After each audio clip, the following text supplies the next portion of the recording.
Sejam muito bem-vindos e bem-vindas a mais um episódio Por Trás do Jaleco. Hoje nós vamos entrevistar a doutora Cristina Batista, médica, anestesista e especialista em medicina da dor. Seja muito bem-vinda, doutora.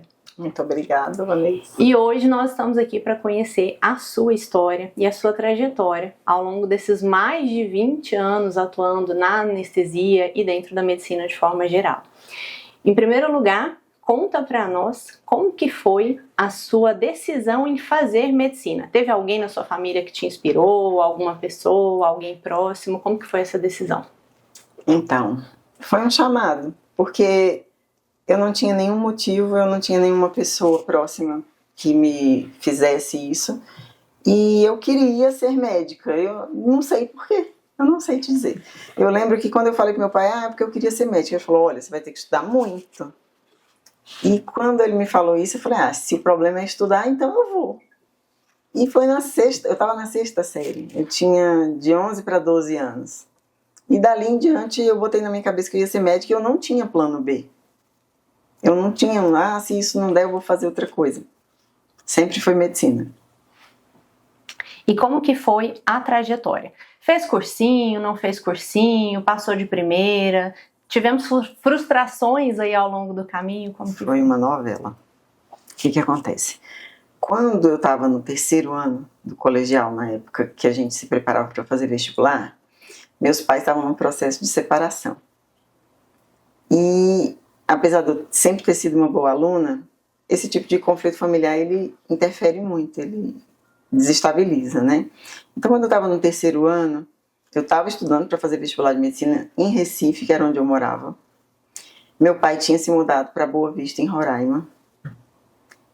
E quando eu fui fazer a prova do Recife, eu sabia que eu não tinha me preparado tanto quanto as outras pessoas que eu sabia que iam passar. E aí eu lembro que eram 180 vagas totais no estado. E eu fiquei próxima de 400. Então, assim, eu não fiquei tão longe, mas não entrei. Só que nessa mesma época, minha mãe decidiu que não ia mais morar em Recife, ela ia embora para Uberaba, uma cidade no interior de Minas, onde os pais dela moravam. E meu pai me mandou uma mensagem dizendo, em Roraima vai abrir a Universidade Federal com medicina, você deveria vir para cá fazer o vestibular. E foi tudo assim, de repente. E aí eu fui, fiz o vestibular, eu passei em 14º, e aí eu me lembro do meu pai reclamar que não foi a primeira. Mas eu passei em 14º, eu tinha 18 anos. Eu era muito criança. Hoje eu olho, eu tenho um filho que vai fazer 18 anos e eu acho ele uma criança. Então acho que a gente toma essas decisões que são muito importantes numa fase muito precoce. E eu não tive nem ajuda, nem atrapalho de ninguém. Eu decidi e eu fui, né? Eu não sabia onde eu estava entrando, de verdade. Quando eu estava saindo do primeiro ano de medicina, meu pai achou que a faculdade de Roraima não seria a melhor escolha para mim, porque lá, como eu estava sem professores, eu lembro que eles traziam um professor de fora e o professor dava todo o módulo, vamos dizer assim, a disciplina de histologia em 2 meses. Aí a gente só tinha aula de histologia. Aí quando encerrava, ia para farmaco. Então meu pai achou que esse modelo não ia ser bom, achou que eu não ficaria bem informada e me falou para ir para casa da minha mãe no interior de Minas, que ela já tinha se mudado, para fazer outro vestibular, que lá em Uberaba tem uma faculdade de medicina. Acontece que minha mãe trabalhava na extinta LBA, a Legião Brasileira da Assistência, que era um órgão do governo federal de assistência social, que normalmente era ligada à primeira-dama, e ela trabalhava na LBA com um projeto que eles tinham que chamava Pacto pela Educação. E ela conheceu um professor da faculdade de medicina lá, que quando ela contou a história, que eu tinha saído de Roraima, da universidade, estava em Uberaba fazendo cursinho, aí ele falou, não, mas ela tem direito de se transferir. A faculdade dela lá é federal, aqui é federal, a senhora servidora federal foi transferida, porque minha mãe foi transferida de Recife para Uberaba, foi a pedido, mas foi. E aí eu entrei em Uberaba no mês de abril para maio Então já tinha acontecido muita coisa. E aí, como se conceituava que a minha faculdade era deficitária e que a deles era maravilhosa, né? Eu fiquei com receio de começar no segundo ano. Então eu refiz o primeiro ano. E para minha surpresa, a faculdade de Roraima era muito boa. Porque foi tudo muito parecido. Apesar de que depois na parte clínica eu não sei como ficou, né? Eu fui para Uberaba, entrei, refiz o primeiro ano. Só que lá eu passei a fase mais difícil da minha vida inteira. Porque na cidade eles não aceitavam as pessoas que eram transferidas. Então, ninguém conversava comigo. E assim, adolescentes, né? 19, 20 anos. Ninguém conversava comigo. Quando eu entrava na sala, todo mundo saía. Quando eu ia apresentar um trabalho, todo mundo saía da sala ou virava a cadeira de costas. E aí você não tem nem autoestima, nem uma persona muito formada para decidir o que você faz com aquilo. E eu sofri muito. Nessa época, meus pais separados, meu pai morava em Boa Vista, em Roraima, minha mãe em Uberaba. Todos os dois estavam num momento difícil da vida, não podiam me dar muito suporte emocional, porque a gente só dá o que a gente tem, né? E eu atravessei isso sozinha. Foi tão impactante que eu tenho um gap de memória. Tem muita coisa que aconteceu na época da minha faculdade que eu não me lembro. O que eu me lembro é que eu fiz muitos amigos fora da faculdade de medicina. Como eu não ia nas festas, né, da medicina, eu ia nas da outra faculdade. Lá tinha uma faculdade grande, que a faculdade de medicina lá em Uberaba, ela era só medicina e enfermagem. Hoje é uma universidade, tem outros cursos, mas quando eu fiz faculdade era só medicina e enfermagem. E tinha uma outra faculdade lá que chama Uniub, que era uma faculdade particular que tinha engenharia, direito, odonto. E aí eu fiz muita amizade com as pessoas da Uniub e eu lembro que eu saí muito, foi muito divertido por esse lado. Então eu conheci muita gente, eu saí muito, eu festei demais, consegui estudar e festar. E eu me lembro de flashes da faculdade. Eu não tenho uma memória muito sólida do que aconteceu comigo ali. Hoje, né, médica já com alguns anos de formada e depois de estudar alguma coisa de psiquiatria, porque a minha especialidade dura, ela flerta muito com a psiquiatria. Eu sei que eu passei por uma crise de estresse pós-traumático. Então a minha memória ela não é muito confiável da época que eu morava em Uberaba. Mas passei. O que eu tinha de determinação era, eu preciso ser boa. Porque eles queriam me dizer que eu não era capaz, então eu tinha que provar que eu era. Para mim mesmo e para os outros. Então eu estudava muito. Eu tinha boas notas. Eu tive 2 reprovações na faculdade. Uma foi em Psicologia 1 e a outra em Parasitologia. Que são 2 disciplinas que não são assim, tão fundamentais para a medicina. E hoje eu posso dizer que na Psicologia foi uma perseguição, foi clara. E na Parasito, não tanto, né? Mas nas outras disciplinas, eu tive que me esforçar dobrado para poder superar a lacuna. Eu não tinha dupla, nos trabalhos, eu não tinha ninguém. E aí, passou, me formei. Só que quando eu estava próxima de me formar, que eu não tive formatura, eu não tive direito a ter festa de formatura, porque eu não fazia parte da comissão de formatura. Eu não tive formatura, o meu nome não está na placa. Se você for lá na universidade, a placa que tem com o pessoal da minha turma não tem meu nome. E teve outro colega que entrou depois comigo, transferido também, que passou pela mesma coisa que eu, e ele foi meu amigo da faculdade inteira. Depois, quando estava chegando, eu tive muita certeza de que eu não queria ficar em Uberaba de jeito nenhum, nem um dia a mais além do que eu era necessário ficar para me formar. Então eu comecei a procurar o que eu poderia fazer assim que terminasse. E eu tinha muito medo de não passar na residência, porque lá eu sabia que eu passava, mas nos outros lugares eu não sabia. Eu nunca tinha feito nada fora, eu não morei fora de casa. Eu morei com meu pai, morei depois com a minha mãe, mas nunca morei sozinha, numa cidade sozinha. Aí eu sabia que aqui em Brasília tinha um sistema que você fazia voluntariado para ser médico das Forças Armadas. e que na maioria das vezes eles aceitavam. E quando a gente vinha, a gente tinha um salário, tinha moradia, tinha uma estrutura para começar. E foi isso que eu fiz. Eu falei, eu vou ser voluntária no serviço militar e quando eu estiver lá dentro eu vou estudar para fazer residência. E fiz isso. Vim para Brasília, fui para a Marinha e nesse um ano eu estudei e consegui, e das 2 provas que tinha em Brasília, foi muito engraçado porque tinha a prova da Secretaria de Saúde que a gente tinha que escolher o hospital, naquela época a gente escolhia, eu escolhi o base e o hospital da UNB. Só tinham 2 provas de residência para quem queria fazer anestesia. E no dia da prova da Secretaria de Saúde tinha uma missão no quartel e o comandante me designou como médica da missão e não me liberou para fazer a prova. Então eu só tinha a prova do HUB para passar. Só. E eu passei. Aí eu passei.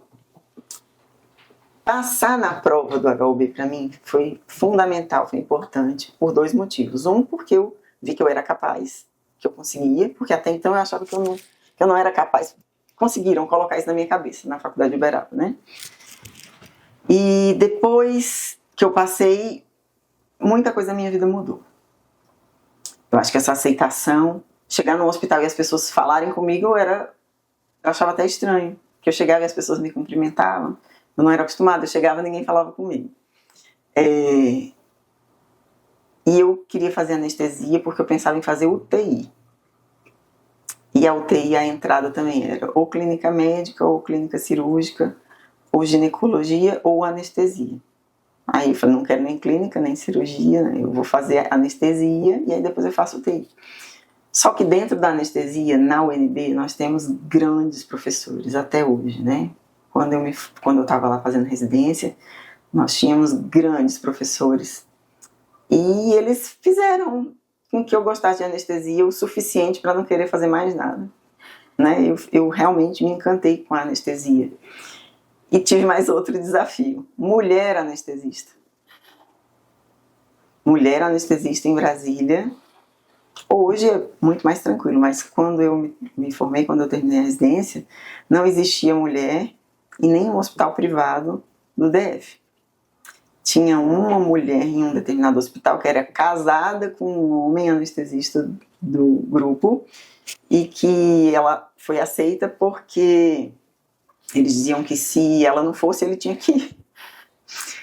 Porque tem essa questão da mulher ser mãe, de ter filho, e que algumas vezes ela precisa não trabalhar para cuidar de alguma coisa com a família, com o filho, e realmente não tinham mulheres. E eu entrei determinada, falei, eu vou furar essa barreira. E eu não sei de onde também, que eu tirei força e fui. Eu acho que o tanto de adversidades que eu encontrei ao longo da vida, para mim uma adversidade, para ela ser insuperável, eu nem sei do que se trataria, entendeu? Todas as dificuldades que eu peguei na minha vida, eu enfrentei e superei. Do meu jeito, nem sempre da melhor forma, porque a gente não tem maturidade algumas vezes para fazer decisões, mas eu sempre superei. E lá na frente, depois, né, mais madura, eu consigo olhar e ver que tinha a mão de Deus em tudo. Ele me guardou, ele me separou e ele que me deu força. Então, se você me perguntar por que você chegou, eu não sei. Foi um chamado. Então eu cheguei onde eu cheguei porque eu fui conduzida por Deus a isso. Sem nem perceber que era isso que estava acontecendo. Entendeu? Foram quantos anos de residência anestesia? Foram 2. Porque a minha turma foi a última turma em que eram 2 anos. Na turma seguinte passaram a ser 3. Então minha última turma de 2 anos de anestesia. Então eu fiz 7 anos de medicina, porque eu tive que repetir o primeiro ano quando eu fui para Uberaba. Eu fiz 1 ano de serviço militar e 2 anos de residência. Então são 9 anos para eu sair como anestesista trabalhando. Então, quando você pegou o seu CRM em mãos e de fato ali, né, com o título de médica e começou a trabalhar, você já começou direto no serviço militar? Foi. Você se lembra como que foi o seu primeiro dia como médica dentro do serviço militar? Teve medo? Como que foi? O que você atendeu? Como que foi a sua rotina do primeiro dia? A minha faculdade de medicina, apesar de ter me causado muito problema, ela era muito boa e o hospital escola deles era sensacional. Hoje dizem, né, que está um pouco sucateado porque o sistema de saúde mudou muito do que era quando eu fiz faculdade. A gente tinha um hospital que chama Porta Aberta. Quem chegasse lá, fizesse uma ficha, entrava, então tinha gente da região que ia. A gente pegava casos raros, doenças complicadas. E no internato, eu já trabalhei como médica.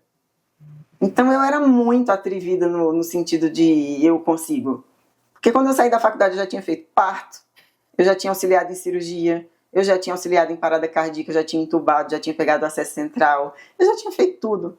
Então quando eu saí com meu CRM, eu já não tinha mais... aquilo ali para mim não era um problema, eu adorava inclusive. Então na medicina nunca foi um dia que eu cheguei e falei, ai meu Deus, que medo. Até quando eu saí da residência de anestesia, que a gente sai, porque antes você tem um staff que responde por você. Quando você sai, você não tem mais, é você. E eu me sentia segura. Então não tive nenhum impacto de dizer, ai meu Deus. Ao longo da carreira da medicina, é inerente a todos os médicos passarem por desafios. Acredito que nos seus 6 primeiros anos, 7, né, primeiros anos ali dentro da faculdade de medicina, o seu desafio maior foi essa questão do preconceito sofrido por outros colegas. E na anestesia, qual foi o seu maior desafio? Até mesmo hoje, como uma representatividade mesmo no Distrito Federal, né, por ser aí, atuar no cargo da presidência, da SADIF, ser uma inspiração para outros anestesistas. O que foi mais difícil para você durante o período de residência e como que você superou para servir aí de até apoio para quem está começando, para quem está nesse desafio da residência que não é fácil? Residência, quando a gente está nela, a gente acha que é horrível. Depois a gente vê que é a melhor coisa do mundo, porque a gente sai muito bem formado. Então, por mais difícil que seja o período, o meu recado para os residentes é: persistam, passem a dificuldade que for, se tiver que passar do horário, passe, se alguém fala alguma coisa que você não gostou, releve. Eu acho que a dificuldade faz a força. Residência é excelente. Agora, o meu maior desafio na residência foi lidar com as pessoas, porque eu não sabia. Eu sabia lidar com os pacientes, eu sabia lidar com os chefes, né, os professores, as pessoas, porque na faculdade eles tinham que... Eu tratava muito bem, nunca tive problema com o professor, principalmente depois que passei da básica, a parte básica, eu tive muito problema com o professor. Quando eu cheguei na clínica, não mais, então eu não tinha problema para tratar com as lideranças, mas eu tinha problema para tratar com os colegas. Então, o meu maior desafio foi deixar de ser um bicho do mato e ser sociável com os colegas. Foi a parte mais difícil. Ao longo dos 3 anos de residência, ainda ali como residente, na posição de aprendiz, mas também na posição de médico, teve algum caso de paciente que te marcou positivamente? Alguma coisa assim que você não esquece? Uma história assim que você viu e falou, nossa, não vai dar, não vai ser possível, e no final teve um desfecho positivo? Na anestesia, a gente tem muitos casos de estresse profundo, de achar que o paciente não vai viver e que as coisas se revertem. Inclusive, a gente fala, não é fácil morrer, porque você complica, a gente faz uma coisa e faz outra, e uma decisão aqui, outra ali, e o negócio que ia desandar é salvo. Então, tem muitos casos de pacientes que estavam à beira da morte, muitos deles que aconteceram comigo, paciente vítima de trauma. O paciente chega com um tiro, uma facada, está sangrando muito, entra para o centro cirúrgico, abre a barriga, aí quando clampeia o vaso, que a gente começa a fazer sangue, começa a correr soro, que o paciente começa a melhorar os sinais vitais, é realmente bem satisfatório. Então, eu já vi muitas vezes pacientes que quase morreram e voltaram. Agora, de impacto na residência, foi um caso triste. Um caso triste, que foi o primeiro paciente que eu vi morrer na mesa de anestesia, que foi uma puérpera, uma paciente que tinha tido uma cesárea, que estava na sala de recuperação, fez uma atonia uterina, sangrou, entrou em distúrbio de coagulação e não foi reversível. Então, e foi uma paciente jovem, que estava com um filho recém-nascido e tinha outro filho pequeno, e que morreu por uma coisa que saía do controle, porque realmente quando a pessoa entra em colapso de coagulação, é quase impossível reverter. E aí aquele caso me marcou tanto, que até hoje eu lembro qual era até a sala que ela estava, eu lembro a posição que eu via paciente na mesa, foi bem marcante. Agora, de casos bons, tem inúmeros pacientes que se curam, pacientes que fazem cirurgia, que voltam depois. Câncer de mama, por exemplo, paciente chega para fazer uma cirurgia enorme, mutiladora, e que depois ela volta para fazer a reconstrução, e que ela está bem feliz, e que já passou por todas aquelas etapas de quimioterapia, de rádio, aquele sofrimento todo. Então, o paciente de câncer sempre é um paciente que me emociona muito. E ao longo do processo da anestesia, lidando diariamente com o centro cirúrgico, como que começou, de onde despertou o interesse pela medicina da dor? Como que conta essa história? Como tudo na minha vida, uma novela e um chamado. O que acontece? Na medicina eu gostava de tudo. Eu gostava de cirurgia, eu gostava de clínica, eu gostava de pronto-socorro, eu gostei de anestesia. E na anestesia a gente tem uma lacuna, que é a falta de contato com o paciente. O nosso contato com o paciente ele é muito pequeno no relacionamento. Apesar de a vida do paciente ficar na mão do anestesista durante o tempo de cirurgia, às vezes até um pouco depois, o anestesista ele muda o desfecho cirúrgico. Então, uma anestesia boa, ela vai dar um pós-operatório muito diferente de uma anestesia para uma pessoa que não é capacitada. Tá? Não é só colocar para dormir e acordar. Então, eu gostava de tudo, mas eu sentia falta da interação com o paciente, do relacionamento médico-paciente. Então, eu botei isso na gaveta, né? Tipo assim, tá, eu sinto falta, mas deixa pra lá. Eu era anestesista, seguia a vida. Só que o hospital que eu trabalhava, que era um hospital geral, ele virou uma maternidade. E de maternidade ele é gineco-obstetrícia. Então, no começo era muito obstetrícia, depois foi aumentando o número de gineco. E aí a gente começou a fazer anestesia para endometriose. E a equipe de endometriose lá é muito bacana, é um pessoal que trabalha muito bem, que eles trabalham em equipe multidisciplinar. E que o cirurgião, que era o chefe da equipe, ele chegou assim pra gente, pra eu e um colega. Gente, eu preciso que vocês me ajudem a lidar com a dor dessas pacientes de endometriose, eu não tô conseguindo. Aí eu pensei, bobagem, consigo. Porque dor é do anestesista, né? Acontece que a dor crônica é um capítulo à parte. E quando eu fui tentar ajudá-lo a manejar essa dor de endometriose, a dor que as pacientes tinham, eu vi que eu não sabia. Eu falei, como assim que eu não sei? E aí eu comecei a buscar aonde eu poderia estudar, porque residência, parar para fazer residência eu não podia de jeito nenhum, né? Já tinha 17 anos de anestesia. Aí eu estava buscando cursos que pudessem me ensinar. Aí eu consegui um curso, que também, por incrível que te pareça, eu procurava e não sabia aonde, não sabia. Um amigo meu, que era padre na época, que me disse, olha, vai ter um curso tal, doutor fulano vai abrir um curso de dor. Aí eu pensando assim, ele me vendo conversar com um colega médico, falando que esse colega médico era endócrino, falando que ia fazer uma pós desses negócios de implante hormonal. E eu falei, nossa amiga, eu tô doida pra fazer uma pós de dor, não tô conseguindo, não sei pra onde eu vou, não sei como é que eu faço. Aí o padre falou, vai ter uma pós de dor, o doutor fulano vai fazer uma pós de dor. Aí eu olhei assim, eu falei, como assim? Como é que você sabe disso? E foi justamente essa pessoa que me levou até o curso de dor, que foi o primeiro, eu fiz várias pós-graduações em dor, mas a primeira da clínica da dor. E foi assim que eu fiz a clínica de dor. Fiz 1 ano de clínica de dor, achando que eu ia aprender, manejar a dor, como é que funcionava essa dor da endometriose. E quando eu entrei na clínica da dor, eu vi que ela era muito maior do que tratar a dor da endometriose. E eu pensava que eu ia ficar só ali no tratamento da dor da endometriose. Eu fui avançando. Inclusive, eu fui até proibida pelo meu marido de fazer mais curso. Porque eu viajei muito, eu fiquei muito tempo fora de casa, eu me envolvi demais, deixei de trabalhar com anestesia, então o meu rendimento caiu, porque eu tive que abrir mão de horários para poder estudar, e muito satisfatório. Foi uma coisa que realmente me encantou, porque a lacuna da anestesia, ela é completamente preenchida pela dor, e uma coisa não atrapalha a outra, inclusive elas se ajudam. O anestesista que sabe mexer com dor crônica, ele é um melhor anestesista. Então, eu tô bem feliz com as duas coisas.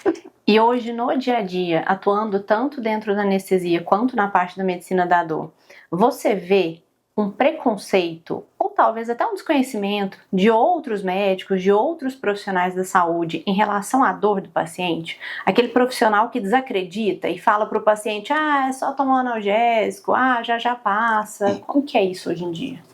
Hoje, a minha luta é mostrar ao mundo que existe a especialidade de dor e que a dor crônica ela não é igual à dor aguda.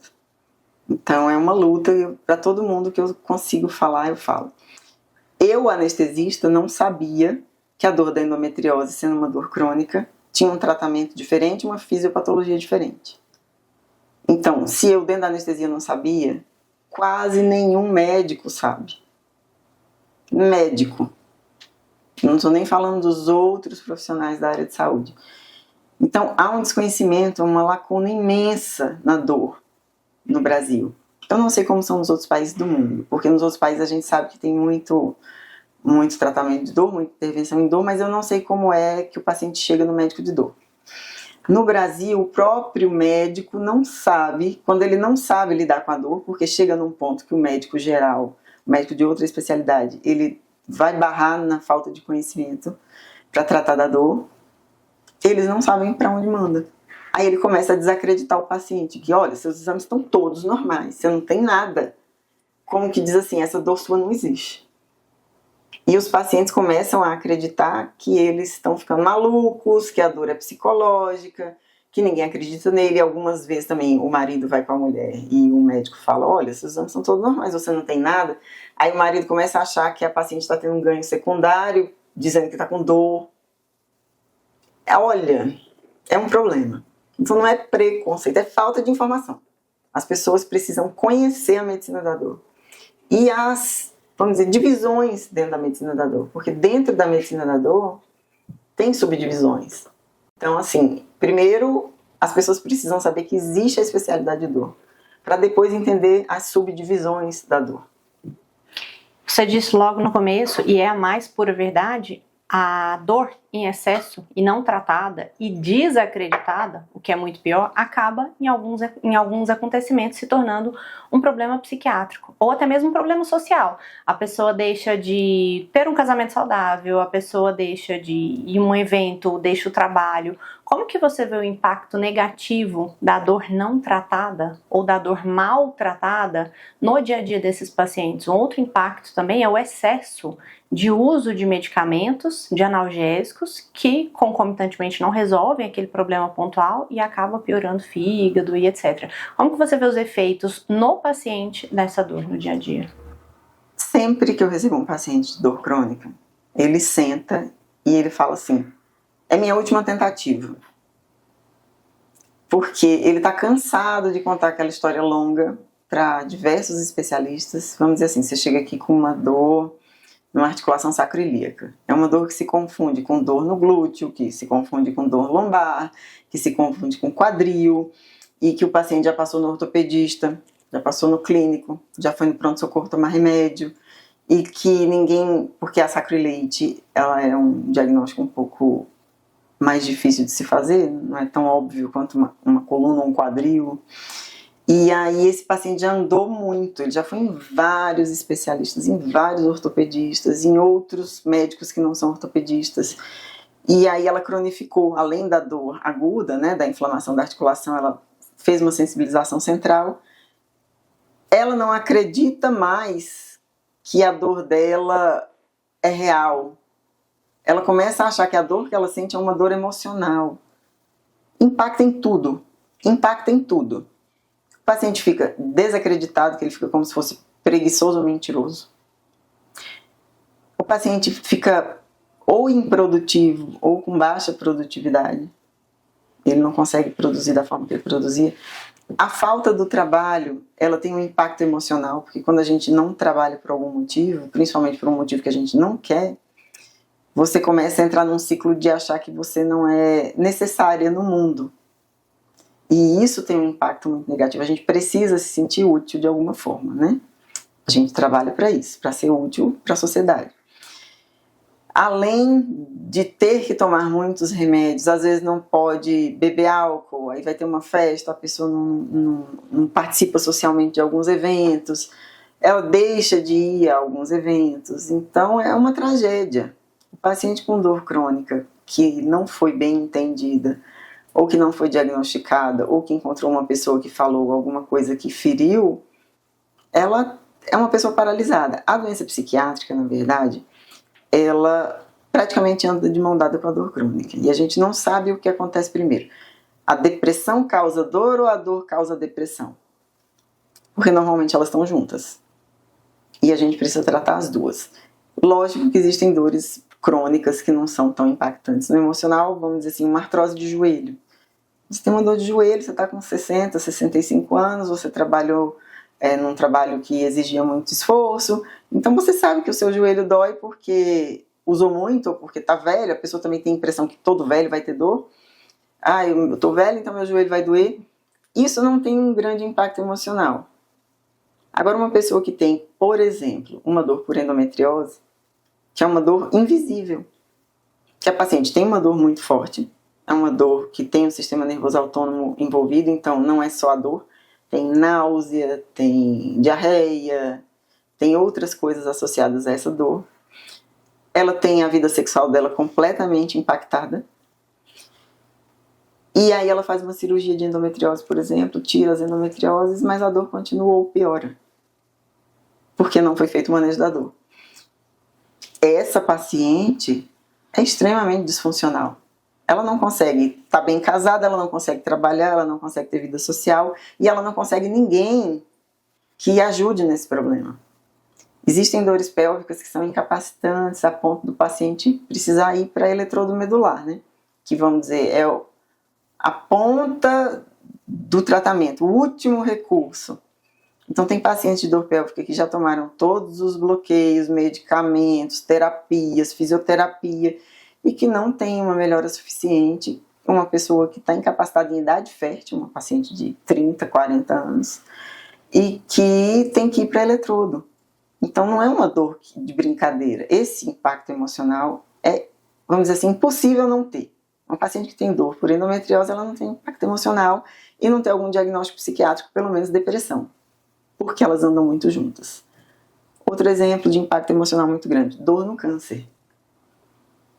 A maioria dos cânceres causam algum tipo de dor. Existem vários mecanismos pelos quais essa dor pode acontecer. Agora você imagina, você está com uma dor e uma doença que você sabe que é como se fosse um diagnóstico de morte, tempo de vida curto. A gente sempre associa o diagnóstico de câncer, eu tenho pouco tempo de vida. E aí você começa a ter uma dor forte e incapacitante. Isso no paciente de câncer, para ele significa que a doença está piorando, está avançando, que está cada dia mais perto da morte. Imagina o impacto emocional de uma dor dessa.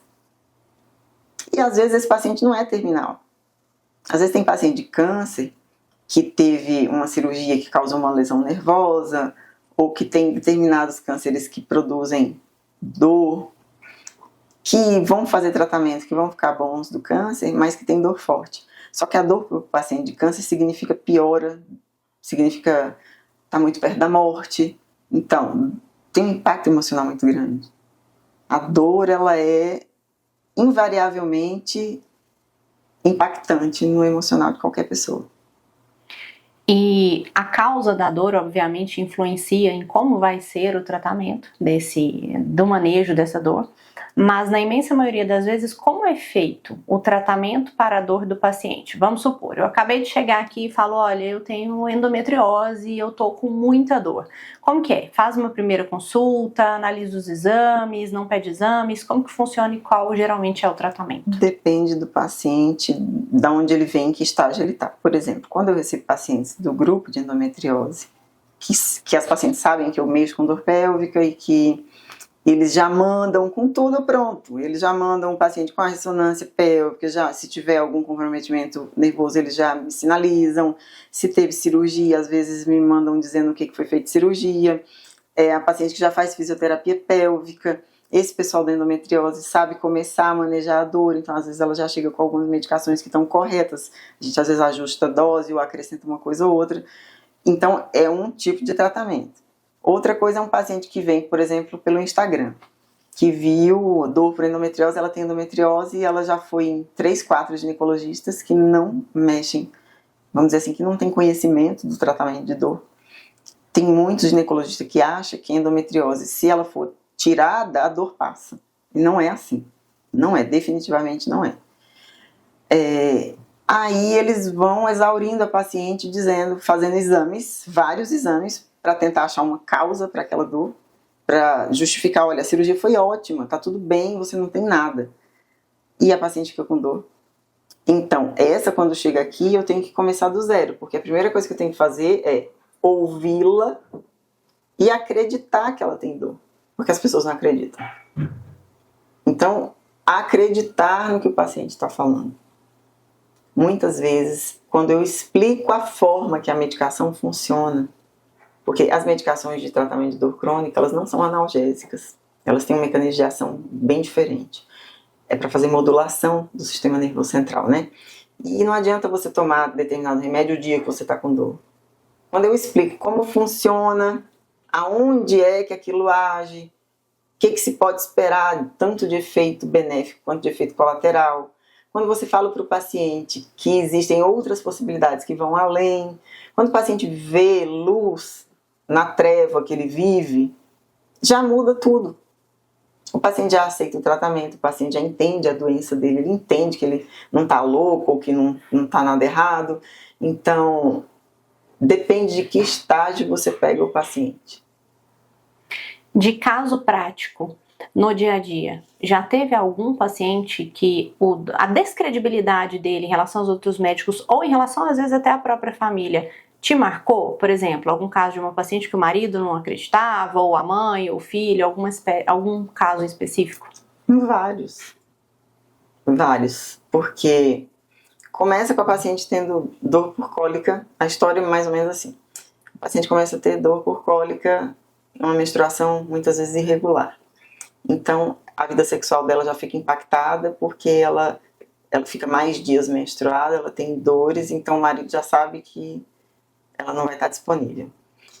E aí, quando a doença vai progredindo, essa cólica ela vai encostando uma na outra. Antes, o que era a dor só na época da menstruação, a dor vai antes da menstruação e depois. Então, chega uma hora que ela encontra uma com a outra e ela fica com dor o tempo inteiro. Então, essa paciente não consegue ter atividade sexual. E isso já impacta no casamento. Muitos maridos acreditam que ela está com dor, outros não acreditam. Muitos não continuam casados, abandonam. Então, muitas vezes você pega uma mulher com dor física e emocional. Porque ela tem a dor, ela tem a doença, ela não conseguiu um tratamento adequado e ela foi abandonada na hora da dor. Isso gera uma dor emocional muito profunda. Então, a dor da endometriose ela é muito complexa. Não é só uma dor, tem muita coisa por trás. Então, eu tenho muitos casos que me impactaram negativamente, né? Que eu falei assim, meu Deus, coitada dessa paciente, que situação. E casos que, quando a gente fala para o paciente o que ela tem, que ela entende, que ela trata e que ela vê que existe a dor dela, que ela fica extremamente feliz. Então, também tem o lado bom de tratar esse tipo de dor, né? E qual é o momento adequado de procurar o médico da dor? Quando tem dor. Essa pergunta é muito óbvia, mas ela precisa ser respondida porque quase ninguém faz isso atualmente. Geralmente a pessoa vai em várias terapias, tratamentos diferentes. Médicos e não médicos buscam muitos tratamentos para, por último, quando descobrem que existe a especialidade, chegar ali no médico da dor. O médico de dor, ele tem vamos dizer assim, um conhecimento maior para tratar de dor crônica, mas o médico de dor também trata de dor aguda. Por exemplo, tem algumas dores, aquele povo fala que travei a coluna. Muitas vezes, na maioria das vezes, não é ósseo nem ligamentar, né? É músculo. Você teve uma contratura muscular. Aquela contratura é extremamente dolorosa. A pessoa vai baixar para pegar um negócio, aí fala, travei. Travou, não consegue sair do canto, vai para o pronto-socorro. O médico de dor tem procedimentos com agulha que você tira esse paciente da crise em menos de 30 minutos. E que se ele for para um médico que não faz dor, que não sabe tratar dor miofascial, vai demorar demais, vai tomar um monte de remédio, anti-inflamatório não sei quantos dias, às vezes fica internado, aí muitas vezes colete, imobilizador, osteopata, aquele tanto de coisa que o médico de dor resolveria com uma agulha e uma ampola de lidocaína. Entende? Então, assim, qualquer dor é manejada pelo médico de dor. Quando a gente fala, vamos dizer, dores mais complexas, dentro da dor existem as subdivisões, digamos assim. Por exemplo, o ortopedista ele trata muito de dor articular e de coluna. O neurocirurgião trata muito de dor de coluna, de dor crânio-facial, né? Umas dores complexas de rosto, de trigêmeo. E o anestesista trata muito de dor visceral, de várias outras dores. Então existem, assim, pessoas que gostam mais de tratar uma dor do que outra, ou que têm mais habilidade com uma dor do que outra. Só que a formação de dor, você faz tudo. Tudo, da articulação até a dor crânio-facial. Passando pela coluna, passando pela dor visceral, passando pela dor do câncer, dor infantil. Por exemplo, existe dor crônica em criança, tem criança que tem câncer. Então quem faz o manejo dessa dor é o médico de dor. Aguda ou crônica. Então, quem tem que procurar um médico de dor? Quem tem dor. Quando a gente para analisar um consultório, uma clínica, como que funciona, olhando do lado de cá, do marketing, de gestão, a gente tende a afunilar e ir sempre para o problema mais recorrente que o médico consegue resolver. E você me falou uma coisa que me marcou muito, que eu nunca tinha escutado em mais de 7 anos trabalhando nessa área de gestão, de marketing, de clínicas, consultórios, que foi quando eu falei, olha, aqui no seu caso a gente pode afunilar e começar tratando a dor mais recorrente, que é a questão da dor na coluna, e depois a gente vai para as outras. Nesse momento você me falou uma coisa que me marcou muito, que foi, eu não vou tratar só dor na coluna, eu vou tratar inclusive aquelas dores que ninguém sabe tratar, que ninguém se prontifica para ser o resolvedor daquela dor, mesmo que ela tenha uma baixa incidência e mesmo que isso comprometa faturamento, etc. Eu não estou me importando com isso, eu estou me importando em tratar a dor do paciente, porque tem uma dor, você até citou, né, um neuroma de Morton, por exemplo, que tem uma baixa incidência, mas é uma dor no pé, e a dor do paciente que está com neuroma de Morton, apesar de não ser frequente, não ter uma demografia muito incidente, ela é a mesma dor do paciente que sofre com a dor na coluna, que é muito recorrente. Então isso foi uma coisa assim que você falou que me marcou muito e que mostra muito seu posicionamento. Você quer resolver o problema de dor do paciente, é por isso que fez tantas pós-graduações, tantos estudos para resolver a questão da dor do paciente dos pés à cabeça. Isso. E aproveitando essa meada, qual é a dor mais recorrente? Acredito que seja a coluna. E qual é a mais rara que você já lidou? A mais recorrente para mim é a endometriose, porque eu tenho um grupo de pessoas que me encaminham paciente de endometriose, né? E um paciente chama o outro. Então, quando você tem um paciente de dor de endometriose, ela conhece outra que tem. Então, eu tenho muito paciente de endometriose, mas as dores mais frequentes são as articulares de coluna. Joelho, quadril, ombro e coluna são as principais em número. Dores raras, que são... Agora, para mim, não se tornou raro porque a gente começa a ver, são as dores crânio-faciais. O paciente que tem, por exemplo, a neuralgia do glossofaríngeo, não é uma neuralgia de trigêmeo, é outro nervo, e que tem uma dor na boca, uma dor no fundo da garganta, em choque, e que, tipo assim, ninguém sabe o que é aquilo. Ele já foi não sei quantos pronto-socorro, já fez não sei quantas ressonâncias, tomografia, não tem nada. Então, essas dores que são raras na praça, vamos dizer assim, entre os pacientes, elas são impactantes. Porque você vê que o paciente já passou não sei quanto tempo com uma dor forte e sem nenhuma resolução. Então, dor crâniofacial, eu acho que é a dor mais rara, que fica muito tempo sem resolução. O paciente fica passeando em pronto-socorro, em consultório médico. Vamos sair um pouquinho da dor, vamos para a alegria? Ou para os desafios, porque é isso que eu quero saber. Você é casada e tem 2 filhos.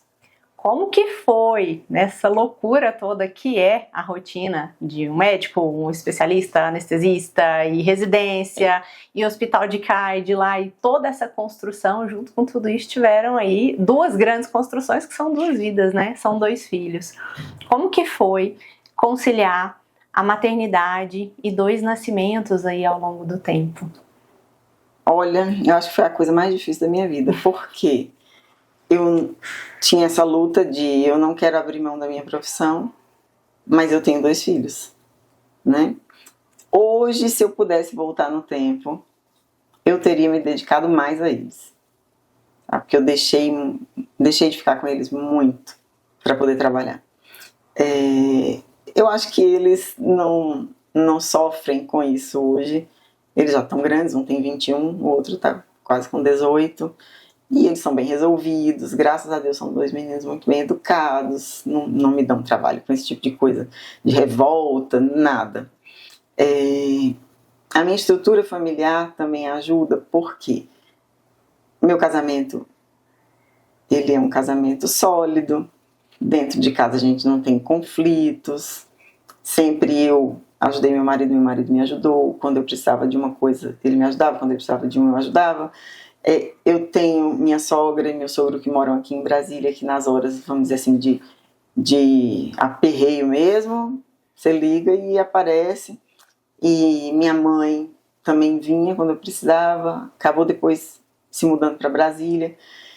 E eu também sempre tive muita sorte com funcionários, eu sempre consegui funcionários bons, que nunca me deram. A gente vê esses casos de gente que judia de criança, babaca. Eu não tive isso, graças a Deus. As pessoas que trabalharam comigo, todas foram muito boas para os meninos, eles adoravam elas. Então, eu fui muito ausente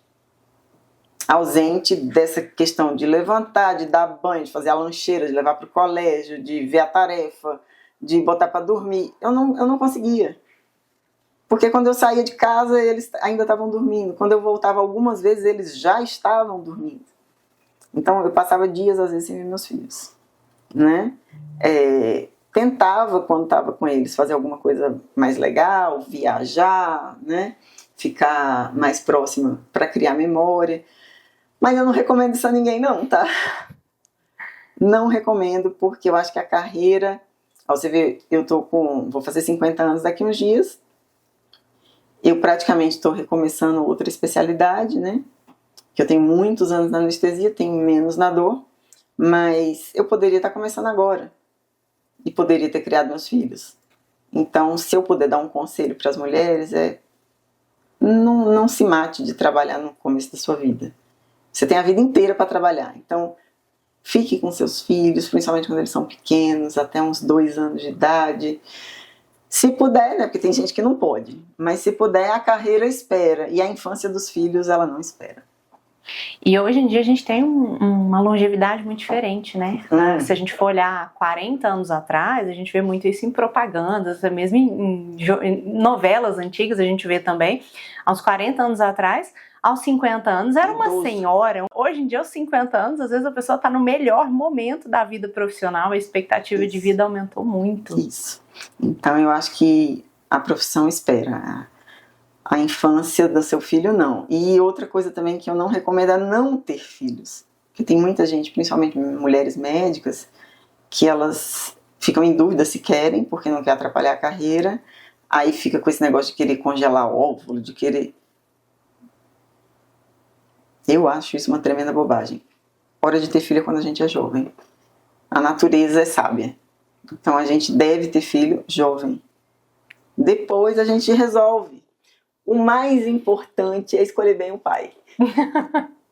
Escolha bem o pai, uma pessoa que seja realmente comprometida com a família, um homem honesto, uma pessoa que sabe o compromisso que está entrando, que vai ser um bom marido, vai ser um bom pai, vai te dar o suporte para você depois ser um excelente profissional.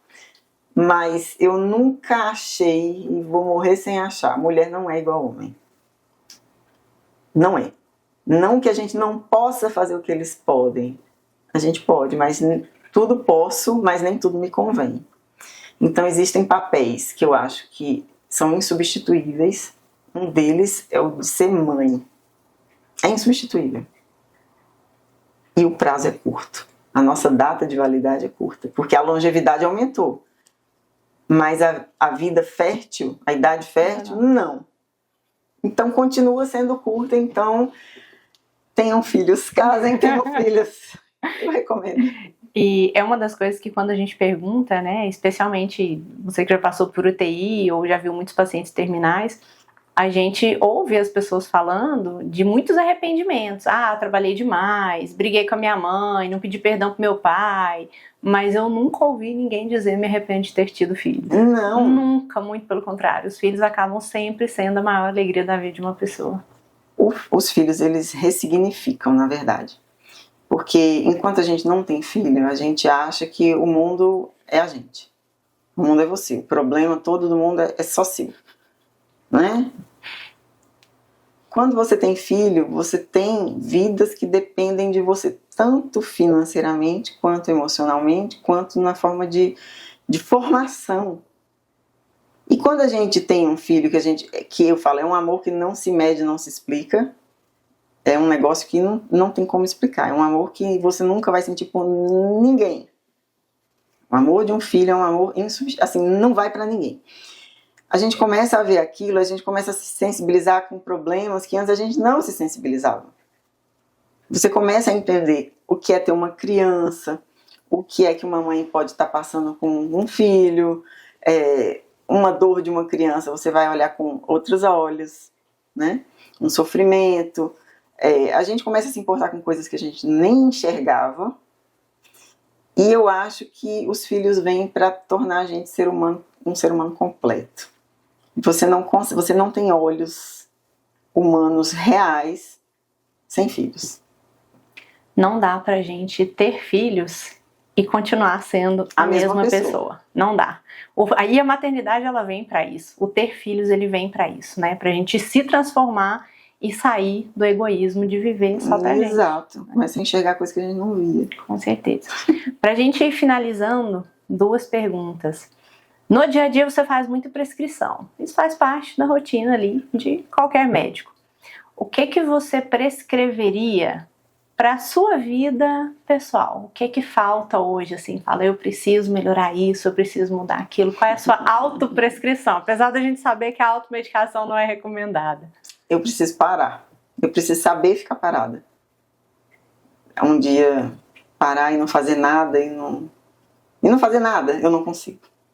Falei assim, meu Deus, eu preciso de um retiro, sabe? É de verdade.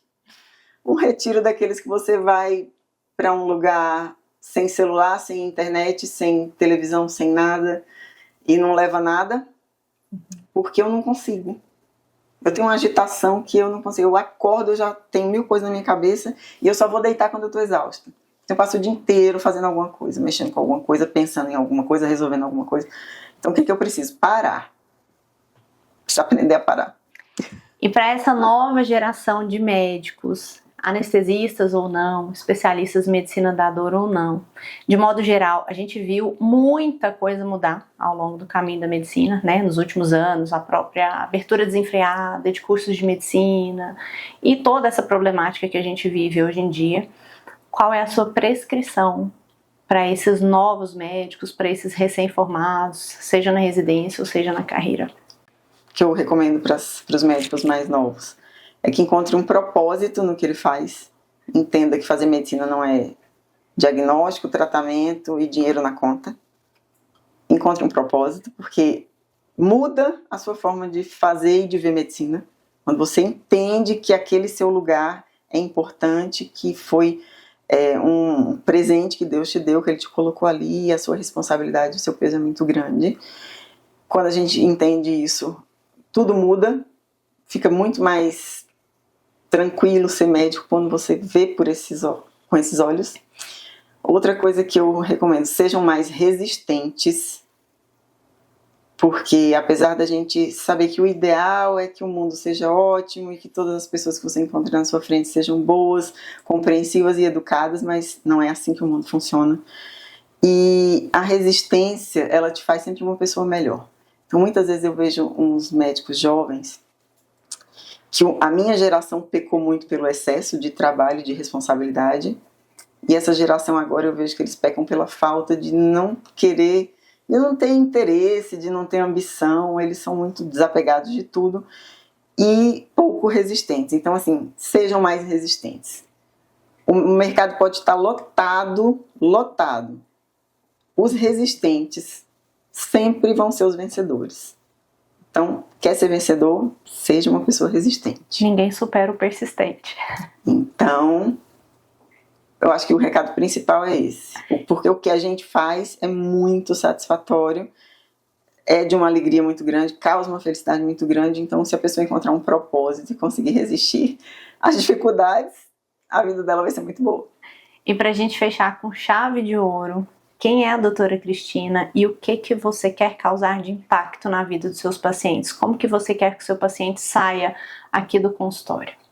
Olha, eu não tenho intenção de causar impacto nenhum. O que eu gosto, o que me deixa feliz é ver o problema do paciente resolvido. Então, assim, para mim, o importante é resolver o problema do paciente. Tratar ou diagnosticar alguma coisa que não estava diagnosticada, ou conseguir encaminhá-lo também. Às vezes, vamos dizer que chega um paciente aqui com um problema que eu não consiga resolver, eu consigo enviar ele para um colega que seja o melhor naquilo. Então, o que me deixa feliz é resolver o problema das pessoas, de qualquer forma. Maravilha. Que honra saber mais da sua história. Fiquei muito, muito, muito feliz. Muito obrigada e nos vemos no próximo episódio.